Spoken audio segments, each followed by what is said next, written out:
third-like start to the Cake Show edition of Bumper to Bumper. Gaardsy here in the 651 Carpets Plus studio today until 6:30. Dan off. I didn't realize that he apparently was pretty sick on Tuesday. Was I off on Tuesday, Brett? You were in here on Tuesday. Yeah, it was me.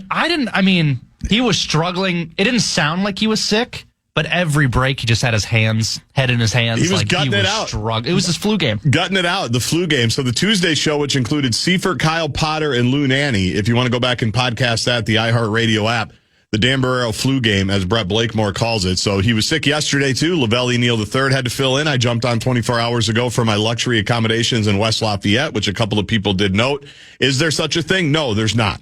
Why am I 100% on board with Big Ten expanding to markets all over the place, including Los Angeles, Seattle, and Eugene, Oregon? Because I've been to West Lafayette enough in my life. I don't need to go to West Lafayette all that much. And I was there yesterday. But this is a very wobble-like performance and open to the show.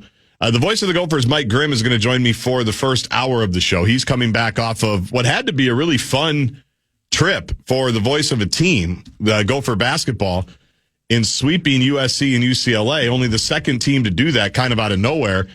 But in Grimm fashion, he talks to me for 40 minutes before the show, from about 2 o'clock to 2:40, and then says he's got to go get work done, and now you're late. And now you're just walking in here. To join us. I need you at 3. The show starts at 3. I wanted you to set a nice table. I didn't want to, I didn't want to come in and interrupt that. Get the silverware put where it needs to be. Glass out there. We're more of a picnic here, 3 to 6:30. We're just show up, throwing the blanket out and bringing the basket. That's kind of how we're doing it. Russo Radio is going to join at 4 o'clock. Obviously, with the Four Nations final tonight that the whole sports world is talking about. The center of the sports universe is somehow the Four Nations Cup. I know you're excited, Brett. Yes, sir. You might have to do the heavy lifting with Russo.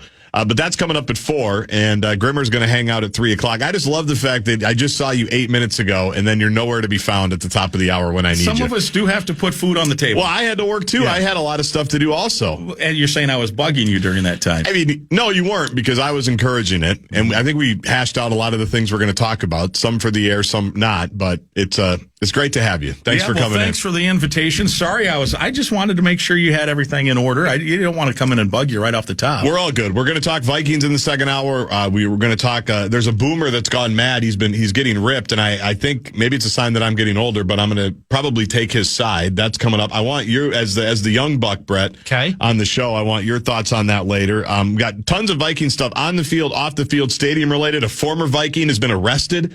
We got to talk about that at some point. It's Chris Kluwe. You can Google it to see what it's for. It won't surprise anybody if you know Chris Kluwe at all and remember him from his activism here back in the day when he was the punter. He finds himself in a little bit of trouble. So we'll probably talk about that. Some NIL gone wrong with an expensive quarterback having his 2 expensive cars stolen. Ooh, I didn't see that. Carson Beck, who was at Georgia, I think. Now he's at Miami. Miami, he got like $4 million to go to Miami. He's got a Lamborghini and a BMW. Yeah, he's the highest paid, they think. The highest paid NIL guy. They think, but apparently 2 of his cars were stolen overnight. I don't know if they've been recovered or not. I don't know if it's a Georgia fan that stole them. Is it the same group that ripped off Pat Mahomes and Joe Burrow? It could be. They're from where? Like some South America? Yeah, South America, right? Somewhere. Unbelievable. Chile? Yeah, Chile. Yeah, exactly. All right. Just like the sea bass. That's right. It's good sea bass. Yes. Let's talk about the main reason I wanted to have you in, because I always feel like when Gopher basketball is kind of like the talk of the town for a week, got to capitalize on that. Yeah. You got to strike when that iron is hot. As the co-host of the Ben Johnson show on the radio, which I've missed like 3 of the last 6 because of my women's basketball Usually duties. When you're gone, it's it has led to good things. Yeah, people enjoy it. Yeah. People enjoy it, I'm wins. told. Yeah. Yeah. And so I can't imagine. You know how I feel about California and the weather, and I would move to Los Angeles if I could make a living there and find a job there, and would be okay with being single because my wife and kids would not move with me. It just wouldn't work out that way. But I love going to L.A. Why wouldn't they move with you? They don't want to live out there. Really? They can't deal with the congestion and the traffic. And Midwest people, Mike, we got to stay by the family. Grandparents would be bitter. There's just too many hoops to clear. Yeah. Too many hoops to clear. It is beautiful out there. It's unbelievable. That's my kind of, I'm not a... that's my kind of weather. 60s, wear a decent little short, long sleeve light shirt. Not even a coat, but not not 95. It's good living. We used to talk to Patino about that all the time on the Gopher Coaches show. He liked it as well. Getting the, the reports about minus 5 degrees here for the high on Monday. Right. And then I was out on a walk on Rodeo Drive, and it was 67 to 71. Nice, cool breeze. Don't even work up a sweat walking. I felt a little guilty. And then I also did think, we choose this. We choose minus 5. Why don't we do it? Why don't we come here? And then I sat down for lunch and had a $48 cheeseburger and said, that's why we don't do this. That's exactly right. Yeah. There's pros and cons everywhere. I know. It's crazy. Yeah, there's pros and cons everywhere. A quick text to the Bradshaw and Bryant KFAN text line 64686. We're about to hit 308. You've been on for about 5 minutes. Somebody wondering if this is the longest you've gone on air without complaining about officials. How do you plead to that? I don't know what you're talking about. Yeah, we'll go right by it. It's a good cheap shot. I love it. But what a week. Yeah. What a week for you. We got to find a tape of the one where you guys were trying to set me up and then I trumped you guys that was 3 years ago. That was you. That was Brett and me, right? Yep. Yeah. We were playing. No, Dan was on. No. The time where you played us, it was we were playing Will Grimm ripped the refs for different tickets and things. Mm-hmm. It was the two of us. Dan's done it before with us, and you have ripped the ref. Was Dan celebrating that you ripped him? No, he's like, who put him up to it? Who put him up to it? Somebody tipped him off. Oh, that might be true. Yeah, it was Michigan. That happened with you and me, Gaardsy, because I remember we were sitting here waiting, and Grimm goes, man, what a great game these officials are calling. Just right down the middle. And we're like, damn it. The one I remember specifically is I did get tipped off. I had two people, actually. Which really makes me mad. It might be the greatest bit ever played on this time slot. Okay, that's aggressive. But if you say so. And two people text, say, hey, they're gonna come to you. They think you're going to rip the ref. And so, like 15, 20 seconds later, they make the call. And I remember it was Bo Borowski. Bo Borowski. Who was a great ref, Final Four ref. And I'm like, Bo Borowski, you're just not going to get him he's not going to mess up. He's one of the finest officials, and it was a great call. And Dan was like, what? Yeah, you're right. Yeah. You're right. That did happen. It was great. You have a good, and Spencer Tollickson at the time, Trump even went further and said, you just know every time you get Bo Borowski, it's going to be a great game. It was annoying because ruining the bit for the rest of us, just to let you in on it, to me was no fun. It was the most fun, maybe in the history. I got way more. I mean, people loved it. People loved it, Gaardsy. Yeah, they loved it. You can't be, you always got to deliver. You got to give, no take, or what? Yeah, pretty much. Yeah, pretty much. That's how it works here at the Fan. But you had to love the basketball. I mean, LA's great, but first of all, the USC win, great comeback. And then to cap it off was what happened Tuesday night, right, against UCLA. Yes. That's got to be about got into Wednesday morning here. Yeah, I know. You said it 60 times on the broadcast. That was not true. Yeah, where it's midnight in the Twin Cities. We all understand how time zones work. We get it. Thank you for doing that. But what a week. Well, I have a lot of feedback that they like that too. What a week it was. What a week it was. It was great. It had to be awesome. Here's the weird thing I talked with Ben about yesterday. I'm going to try to do math on the air, and I know this time slot's also not great. Terrible. Yeah, terrible. So figure this out. I believe the Gophers led on Saturday for like 2 minutes and 43 seconds of that game. I think that was a time. And then I know for sure the time on Tuesday was 26 seconds led. Right. So 80 minutes of basketball. Your team leads for what would that be? About 3 minutes. A little over 3 minutes. Yeah. And they get 2 wins. That's making the winning plays. It's hanging in there, standing in there, taking some shots. You don't receive a knockout blow. And then when it came time to make some winning plays, they made some winning plays. I want to talk about specific players. Obviously, we'll do that on the other side. But that's what I tweeted out even on Tuesday night, because they get the win against USC, come back the whole bit. They were there to be knocked out on Tuesday night. Like, UCLA came ready to go. I know their coach, Mick Cronin's bitter about how they finished, and he doesn't think they have any toughness. And the Gophers were straight up tougher than them for large portions of that game. That's just indisputable. But they're down 17, right? And it looks like this thing could spiral fast, and it could be over. And they're not really a team that's built to come back, although they've done that a lot here recently. And they don't allow. I mean, look, they lost by 20 to Illinois and whatever, but they also didn't quit in those games either. But Illinois just wouldn't miss a shot for a minute, for more than a minute. And UCLA cooperated a little bit. They missed some free throws. They missed some shot. They were 3 for their first 12 of the second half. I do think, and Cronin he wasn't real thrilled with his team after the game, and I get it. And we can't, as media folk, talk out of both sides of our mouth and just complain when coaches are, well, it's coach speak. Why don't they ever speak the truth? Right. And then a coach says, my team stinks and they didn't listen to me. Right. And then we're like, oh, what a jerk. How could he say that? Threw his team under the bus. Yeah. Well, which way, I suppose there's a happy medium, but he's right. I absolutely, Gaardsy, got this when the Gophers went up 17. Went down 17. It went down 17. UCLA went into, well, this is going to be easy mode. And in the Big Ten, it's hard to win when you're playing in a this will be easy mode. Right. And the Gophers, Dawson Garcia said, I interviewed him quickly after the game, and he said, we got to halftime and we're down 11, and we're like, we're standing. Right. Like we didn't get knocked out. Right. Like they didn't deliver the knockout punch. Then I think the Gophers came out and scored the first 6, was it? Pretty close. Yeah, something like that. 8-2 run. They started it cut it to 5. Now you're 5.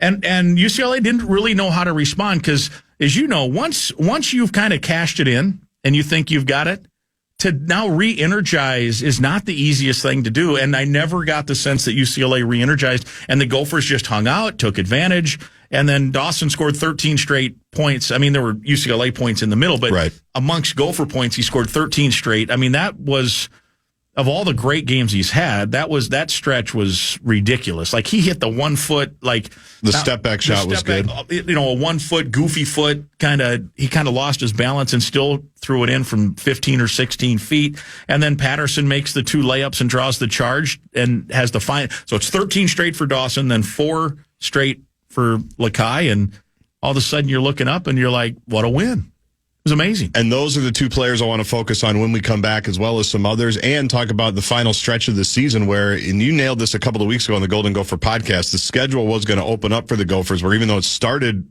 obviously poorly, 0-6, the meltdown against Ohio State, you're wondering, are they ever going to win a game? How are they ever going to figure this thing out?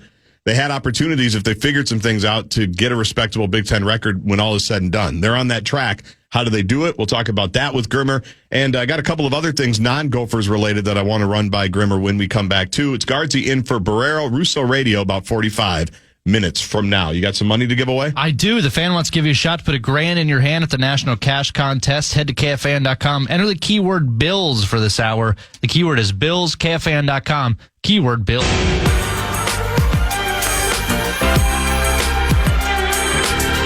Wild Wednesday is sponsored by Jim Beam. The official bourbon of the Minnesota Wild are here all season long. Listen every Wednesday through March for your chance to win tickets.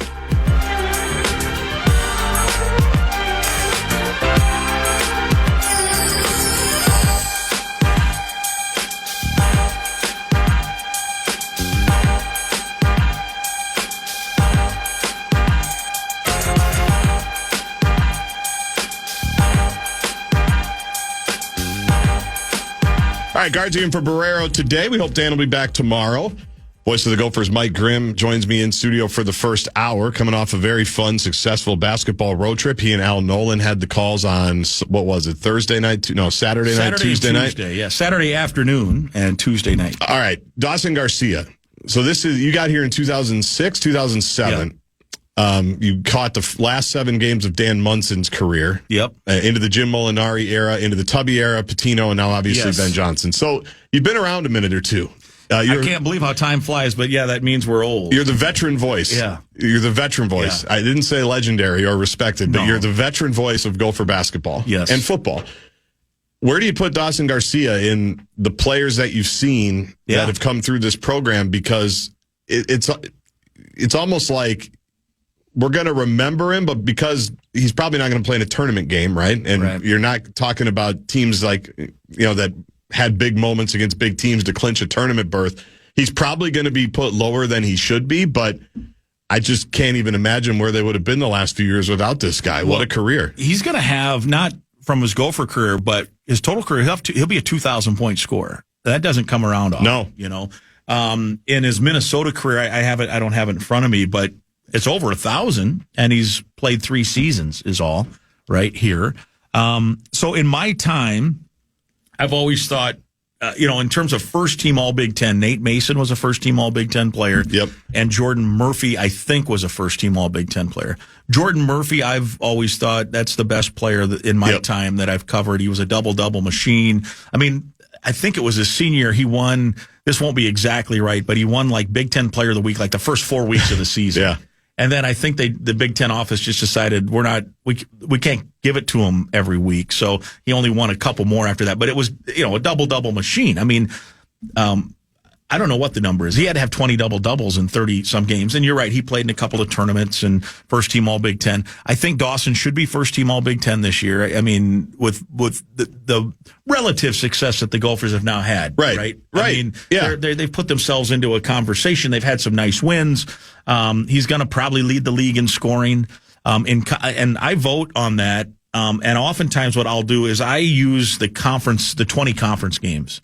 Because you just don't, it's such a wide variety of non-conference games. Yep. I mean, if there's a tiebreaker, I'll go to the whole schedule. But if you count just the conference games, Dawson's the leading scorer in he might be now overall the leader. The freshman Ace Bailey was the overall leader for a number of weeks, but he had a couple of big non-conference games that helped. But Dawson, I don't think there's been a player in my time that's put a stretch like this together. I'm talking like maybe, what is this, about a dozen games now? Yeah. He's got 2 over 30 or 3 over 30.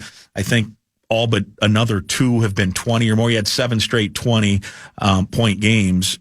That was the first since Humphreys, and I was not here for the Humphreys era, and that team wasn't very good. So It's hard to judge where does that season belong individually.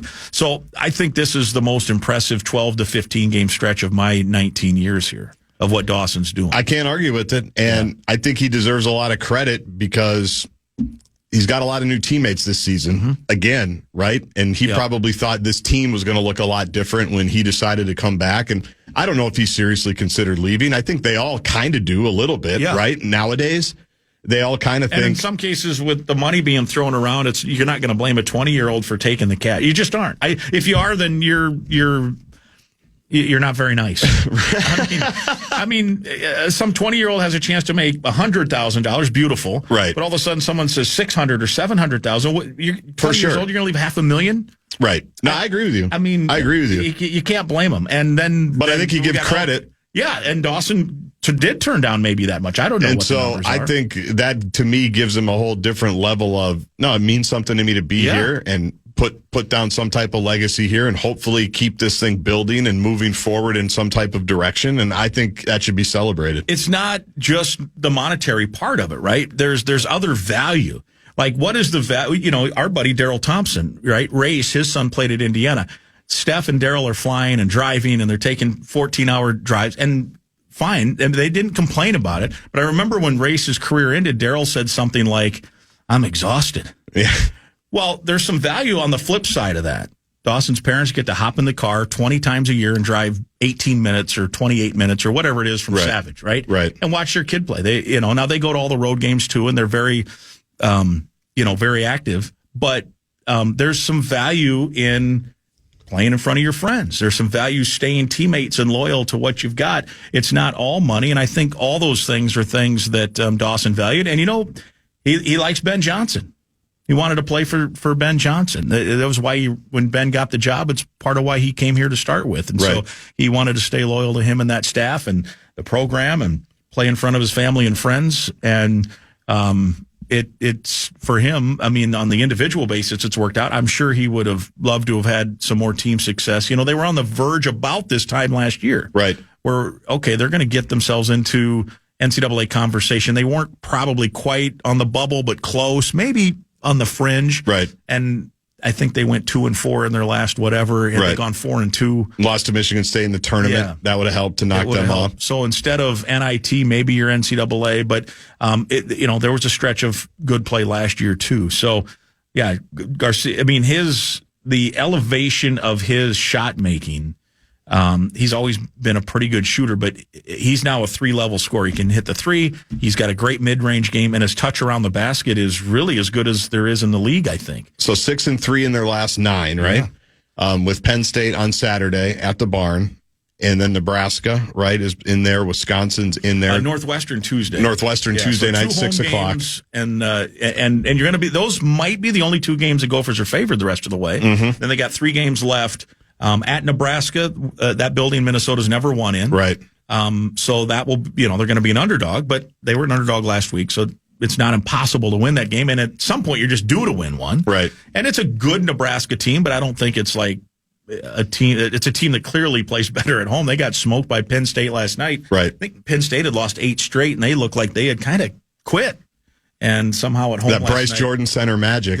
It's weird. They're like 12-1 or 12-2, I think. And the Gophers are one of the losses that hung a loss on them. And in that building it's a little like Northwestern football. You got to kind of create your own. I've always said it's a tough place to play, and everybody laughs at me. I said it's because it's weird. Yeah, you're weird. used to people being against you. Yeah, you're used to people screaming at you all the time, and then you get there, and unless they're having their dance-a-thon night, there's not anybody in the building. And you got to stay at the Ramada Inn. You got to stay at the 1970s Ramada Inn, which is tough for everybody. So then you got Wisconsin at home, probably an underdog there. The Badgers are playing well. They're 21-5 or whatever it is. And then at Rutgers, and that's all these are winnable games now. Right. But there's no guarantee on any of them. So you'd like to take care of business for sure, particularly the next two, because they're probably out of the three dogs that aren't going to make it deal. I think they're probably out of that discussion now, knocking on this countertop. And if you win the next two, then you're almost for sure out of that discussion, because it pretty much you'd have all tiebreakers over anybody in that group, including, 2 wins over Penn State and a win over Northwestern. So the next two, in relative terms, could solidify the fact that you're in. And then you start playing to stay out of Wednesday. Now maybe you get that opening round. They could get in the top 9, which would be nice from where they came from. Yeah, absolutely. Start 0-6, right? And I want to talk a little bit about that transformation from earlier in the season to what the last 9 have been like. We've got some text for Grimmer to the Bradshaw and Bryant KFAN text line 64686, and some non-Gopher related stuff that I want to get to with Grimm as well when we come back with one more segment with the voice of the. Check out our contest page to see how you can enter to win a pair of passes to an early screening of the new thriller Last Breath, starring Woody Harrelson and Simu Liu, in theaters February 28th. KFAN.com keyword contest, enter today.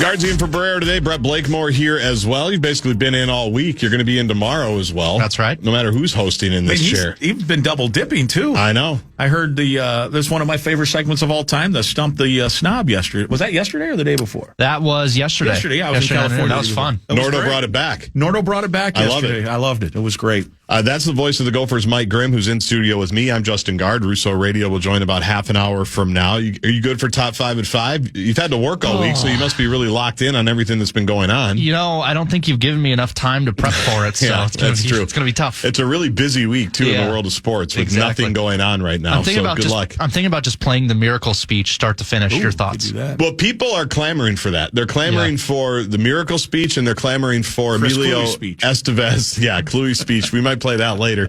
Emilio Estevez in Mighty Ducks 2. That's another speech that people are clamoring for before your time. I don't remember it very much. That one wasn't based in Minnesota, so we were all bored with it here. The first one, just a plain Mighty Ducks? Mighty Ducks, was here. And then I think watched that, but I don't remember. I should rewatch it probably. The original? Yeah. Oh, yeah. It holds up. Yeah. You've lived here long enough. You'll recognize all the places. The old Met Center, the lake that they started on, the pond that they started on. It was. When did that come out? Met Center. Yeah, 93 probably. Jeez. Yeah. Yeah, give or take. 1992, 1993. I was 16 back then. Yeah, I was in elementary school. I was dead. Concord Elementary. You were not born. Sorry. You weren't dead. You were not yet born. But the man that you were named for, Brett Favre, was alive and well. He was slinging passes. He was slinging it in Green Bay. Yeah. And that was before you could text. It's exactly right. Thankfully for everybody. It gets you in trouble. It definitely gets you in trouble. Let me get your elevator speech quickly before we talk about some other things and maybe a little bit more on Gopher basketball. It's the yearly conversation that seems to come up at this time, and it came up a couple of weeks ago because Royce made his way to the barn and noticed that it's old. Yeah. And wrote a column that somehow started the conversation. I always get accused of bringing it up every year. I didn't bring this one up this time, right, but it's been discussed again. And we obviously know, we talked to Mark Coyle about it. They made it public, about a year ago, that they're starting to look into some things. They're trying to figure out if they could renovate, if they should build a new one, what they should do, what the whole bit should be.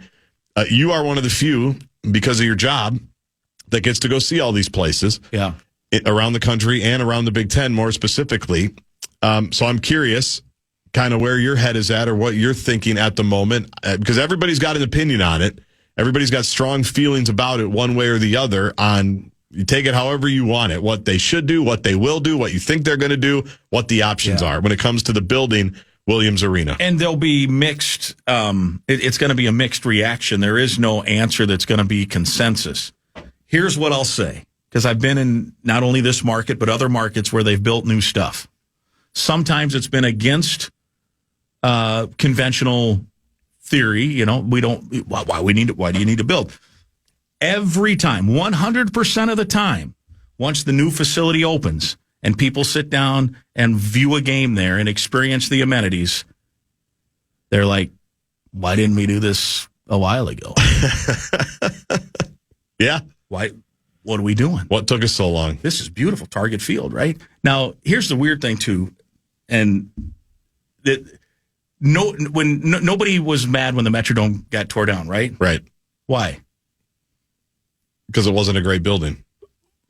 But there's a success there, right? Right. The Twins won 2 World Series in that building. They did. I was there for at least part of it. Why do we not have this magical sense of the Metrodome? Like, such a beautiful, like, what success? But for whatever reason, that hasn't transformed into, we don't care about the Metrodome. I know they won 2 World Series. It wasn't kind of the Twins' home, and now but what happened when everyone went to Target Field? No one cared about the Metrodome. Right.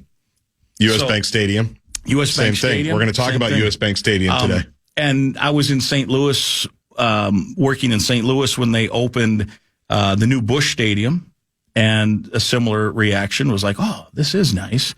And now the old Busch Stadium, that was Busch Stadium 2. That was the second Busch Stadium. Okay. That was aging out, but what they had done, because the football Cardinals had left many years before that, they had made it kind of a baseball only park, and it was really nice inside.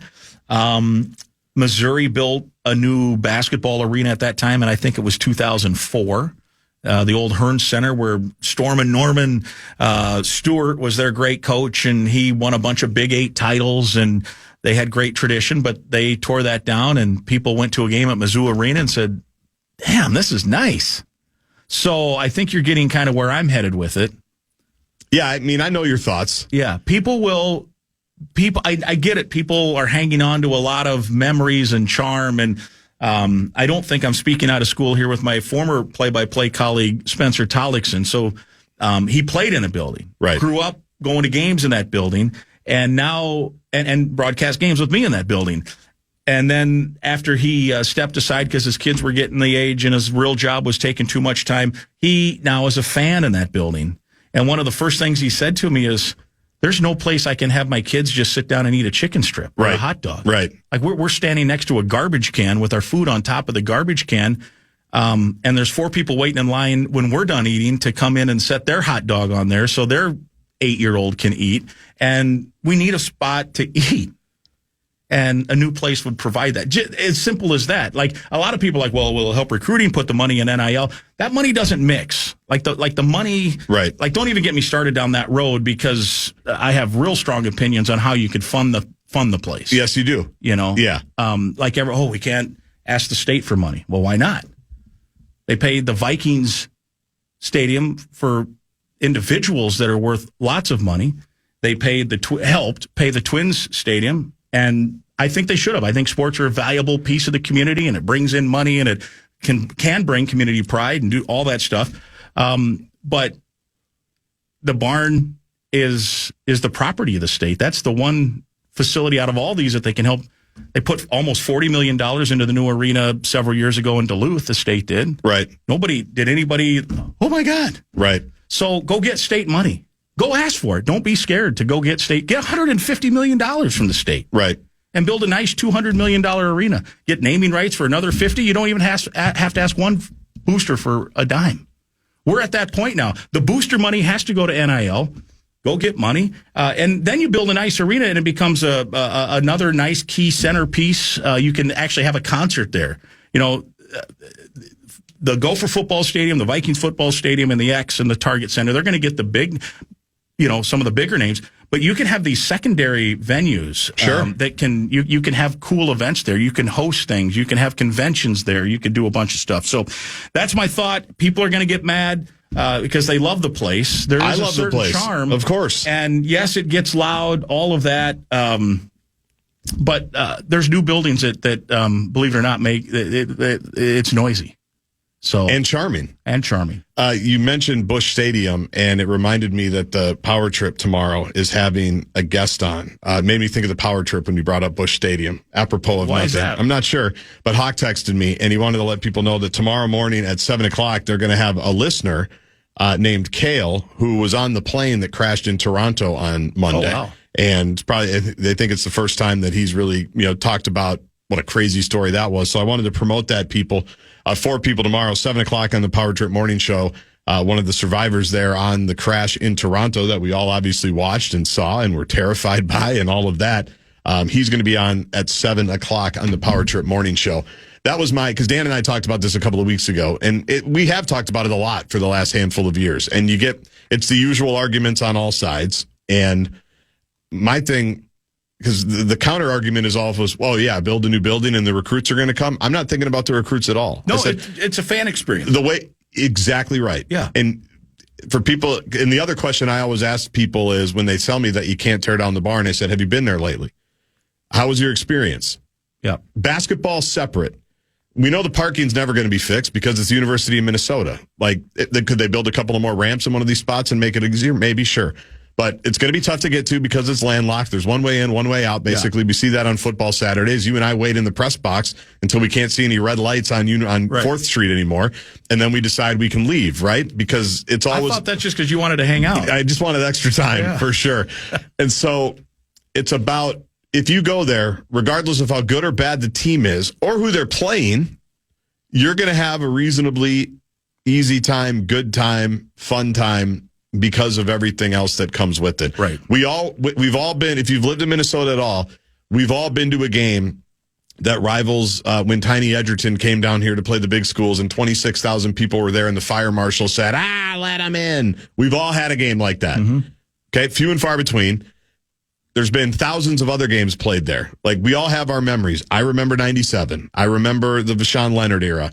Everybody remembers the Richard Coffey, Kevin Lynch. We all remember the Clem. We get all of it. Bill Musselman. It's amazing that a Musselman could lose to the Gophers. Didn't think it was possible, but it did last week. The Dunkers are reeling right now. But it's about going to the game and what you're asking of the kids, what you're asking of the older people. It just makes too much sense that it's time, and I'm glad they're doing it because they have had this thing commissioned now for a couple of years, right? And we'll see what ends up happening, but it's definitely high time to make. And you've been to the new ones that have been built in the Big Ten or renovated in the Big Ten, and they're great. Yeah, and some of the new ones aren't great. Like the one thing I hear against building is I wouldn't want to go watch a game at a sterile NBA-style arena like the Kohl Center. Right. I wouldn't want to do that. They don't build those anymore. Well, first of all, you wouldn't have to build it that way. But second of all, if you look, and I'm not saying the Kohl Center is the sole reason, but if you look at the history of Wisconsin basketball, they stunk basically for 50 years. And then they got to one tournament in the field house in 1996, in the old Wisconsin field house. Their first one since they won it all in 41. Yeah. So 50 years. Then they build the new Kohl Center, 18,000 seats, and they sell it out for 10 years. Think of that additional revenue. They got a basketball practice facility next to it, all this stuff. Bo Ryan and Dick Bennett. Dick Bennett started. He got to the 2000 Final Four, was it? Yes. And then and then Bo Ryan follows suit, and they start winning Big Ten titles. Hockey team plays there too. Hockey team plays there as well, and you get that revenue. Although so you don't have to build it that way. But what is it about a bunch of Big Ten titles, a bunch of Sweet 16s, a couple of three Final Fours since that building was open that you wouldn't enjoy? You can make new memories. The building had something to do with it. All that extra money, all that home court edge, 18,000, right? Right. Now they don't sell out now all that often. And and you wouldn't build in Minnesota on campus an 18,000 seat arena. You'd probably be around 10ish, I think. Yeah, that's the other thing people fight over. I've heard capacity. I've heard various arguments.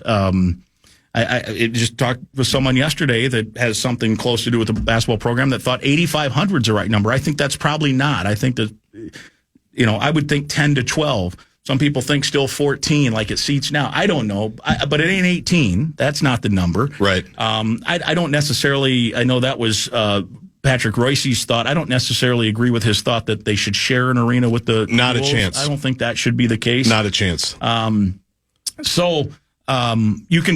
doesn't have to be like the Kohl Center, but I've always thought, what about the Kohl Center would be unenjoyable if that would help your team go to all these Final Four, Sweet 16s, win Big Ten titles. I think that'd be enjoyable if you were playing in this where we're sitting. Right. But like the building wouldn't have to have much impact in terms of that. The building had impact, right? When you're creating that revenue and that excitement, and you're sold out for, I don't know, it was like 8 years they sold out, maybe more. All those seats. So the Gophers would have a honeymoon. There'd be that place, a new place would be sold out for a while. And like you say, you create new memories.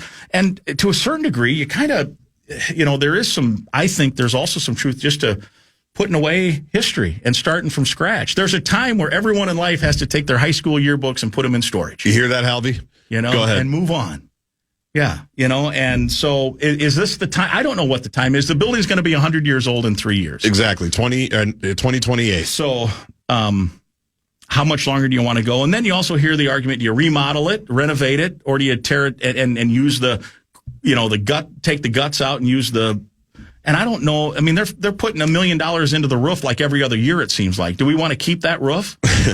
I think the whole thing, if you're going to do it, if you decide to do it, I think the whole thing's got to just be done from scratch and build a nice new 10-ish thousand seat place. Take a look, do a Google search. There's some newer ones. The Baylor Arena looks beautiful. That's, I think, a 10,000 seats spot. I'm trying to think of who are some more recent ones. Missouri's arena. Now that's almost 20 years old now too, right? I mean, here's the thing. Everybody else in the Big Ten has built one, or renovated. And some too. Some have built two. And the cost now, from the sounds of it and talking with people, the cost now, it's going to cost more to renovate, because I think some people thought, well, if you just keep some of the guts or some of the tinker toy part of it, the frame of it, you might save some money. But it sounds like it's going to cost more to reinforce what you need to do there to build new than just tear it all down and get a fresh start. And again, I've probably ticked off now 70% of the Gopher fans, but that's my theory. Well, the other thing I brought up two things when we talked about it a couple of weeks ago. The other thing we hear all the time is I hear all kinds of stories about the old Mariucci and how awesome it was. Mm-hmm. I talk to Pat Micheletti all the time, and the players loved it, and they shared the hallway with the basketball players. And in Lou Nanny's day, the football players would come to Williams to play pickup basketball, so he was doing shirts and skins with Bobby Bell. It's one of the funniest things he's ever said. Did you say Sarasota again? He goes, I put my shirt on right away. I'm not going skins with Bobby Bell. He makes me look terrible. But, Micheletti getting his ankles taped next to Kevin McHale and Flip Saunders, right? Yeah. Like, awesome stories like that. I think more McHale.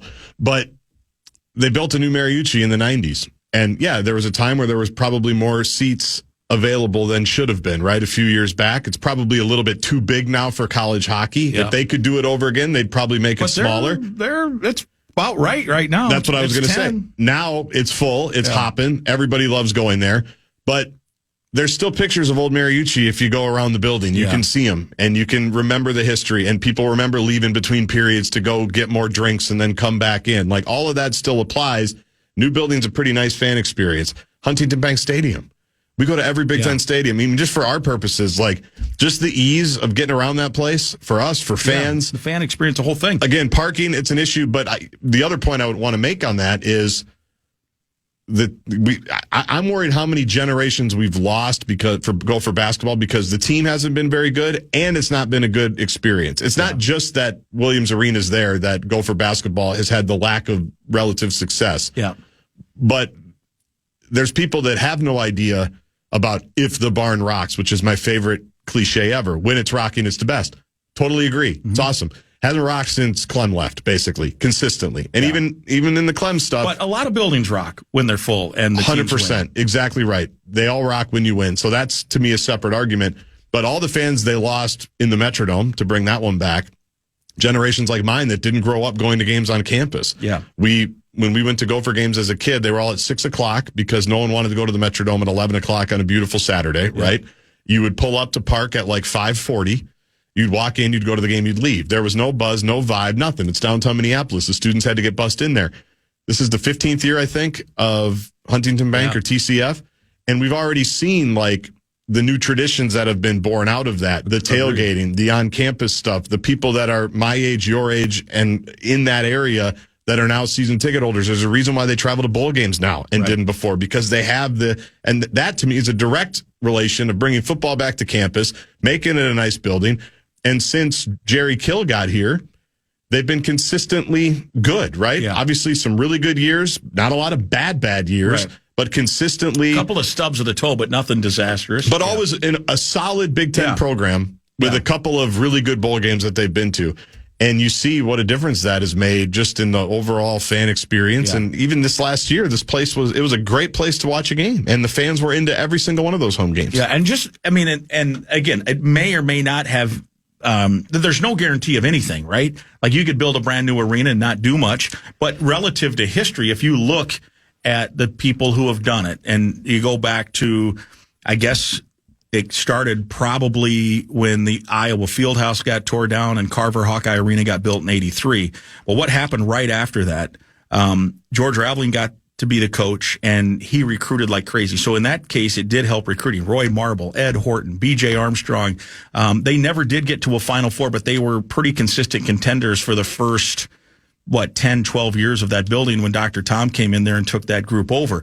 Now, Magic Johnson won a national title at Michigan State in '79.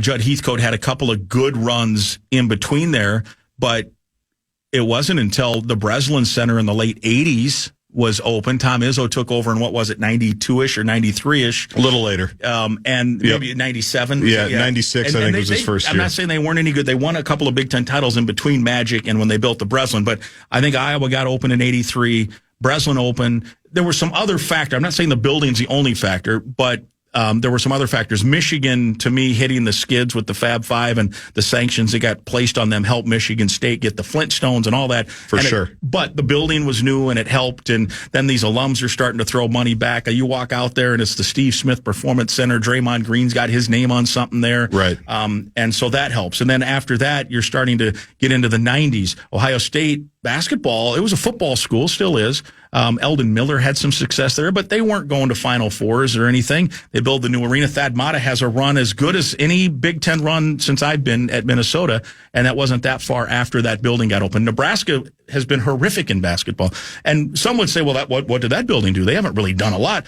Relative to history, that's been unbelievable. Yeah. Relative to what their history is in basketball, right? That building has been good. They just got a 22-game home winning streak snapped. They're still selling that place out. New building did matter. Other places have renovated. Illinois has renovated. Wisconsin, and then Wisconsin. I just referenced them earlier. Even Northwestern. They renovate and they go to a couple of tournaments for the first time. Exactly. Michigan renovated. They were probably going to be good either way because Beeline was such a good coach and he was good before that renovation. But it all helps. I'm trying to think the rest of the league, where it's kind of gone. But well, here's to cut you off because we only got a few more minutes, and I know your tangents can go. Here's the overarching messaging for me on top of the fan experience, which I think is the most important. When it's harder than ever to get anybody to go to a game anywhere. Yep. We've talked about it forever. Everybody has a reason to not go to a game because of how easy it is to just stay home. And the competition's the 80 now. That's what I'm talking about. TV that's what I'm talking about. Rewind. It's never been easier to just stay at home. Yeah. So you got to give people a reason outside of independent of team performance. You got to have a reason to go. It shows that you're invested in the basketball side of things. That it isn't just an also ran here. And that does, I think, give a message to anybody that's affiliated with the program. I'm telling you, and they build it where you're going to show up and say, oh, my God, this is beautiful. Because they're not going to mess it. A new building's a new building. It's going to be beautiful. Yeah. And people will be like, yeah, this is nice. And when do you think they're going to announce it or figure it out exactly? Because I think the cleanest way to do it is build it at a different place than Williams Arena. There's, I think, at least one spot they have that they could possibly do it, is what I've heard. Play the 100th season at Williams. Play Ohio State on that February 24th, whatever it is, to mark the 100-year anniversary of it, and we'll see you across the street. I don't know. I don't know. That seems clean as any. I'd be fine with that. I'd be also fine with them building it on that site and playing a year at the hockey arena, right? Mariucci, and you wouldn't want to play forever there, obviously. But if you had to play a year there, maybe a couple select. I mean, look, you know me, I brainstorm. You're right. The tangents go on. I do stuff. Tangents go on. If you had to, build on site, if it turns out that on current site is the way and you got to tear it down and build from there are ways. You play in the hockey arena, you own it, you don't got to pay rent. Mariucci we're talking about. Yep. And then you can do some stuff. It's a special game at the Target Center. I mean, I'd play a non-conference game down in Rochester. Who cares, right? Go to Duluth Amsoil. Place. Sure. Do whatever. If you're going to bring in Georgia State, have them fly to Duluth instead. Yeah, have them fly to Rochester, Duluth, or whatever. You maybe play. Maybe that's the year you play in. You go play in one of those 3-team deals somewhere else. You don't have to worry about another home date. Illinois, when they redid the State Farm Center, which was the old Assembly Hall, they played in Chicago. They played in Springfield, Illinois. They played a game in St. Louis, I think, and you just had to do that for a year. Chicago, remember Northwestern played at the it used to be called the Rosemont Horizon. It's like Wintrust Arena now. No, that's the new one. That's the new one. That's one. Google that. That's a brand new place that DePaul's playing. And now DePaul, that's not on campus, but that's a beautiful looking place. That's down by the old McCormick Center where we had Big Ten Media Days. Right. The Rosemont Horizon's the old one where the women's basketball tournament was. It's out in Rosemont, out by O'Hare, and I forget what it's called now. It's like. We'll Google Hoffman Estates, something or other. Yeah, we'll Google it. No, the Wintrust, that's another one. You know, if you're going to look at some new arenas, that thing looks real nice inside. As we always say, we should have listened to this guy. The longer you wait, the more expensive it gets. That's true. So you can spend 150 to 220 million now, or you wait 10 years and you're going to be spending $500 million for a new basketball arena. Tip time on Saturday against Penn State. 1:00, old-fashioned 1:00. This is like when I was a kid. Every game was at 1:00 on a Saturday. 12:30, Al and I will take air. Gophersports.com for tickets. Yeah, go fill that place up. I'll see you on Tuesday night for Northwestern. We're out of town this weekend, but I'll be there Tuesday night for the game against Northwestern. Sounds good. Thanks, my friend. Thank you. Voice of the Gophers, Mike Grimm, helping us in the first hour of the show. We're on until 6:30. The only other guest we have scheduled is next. It's Russo Radio. Something called the Four Nations Cup, I'm told. The finals are tonight. It's pretty big. Some have compared it to the Miracle on Ice. And yes, that has been entered into the Preposterous Statement tournament. But it's still a big game. It's still going to be a fun game. Russo's been covering all of it. We'll catch up with him now.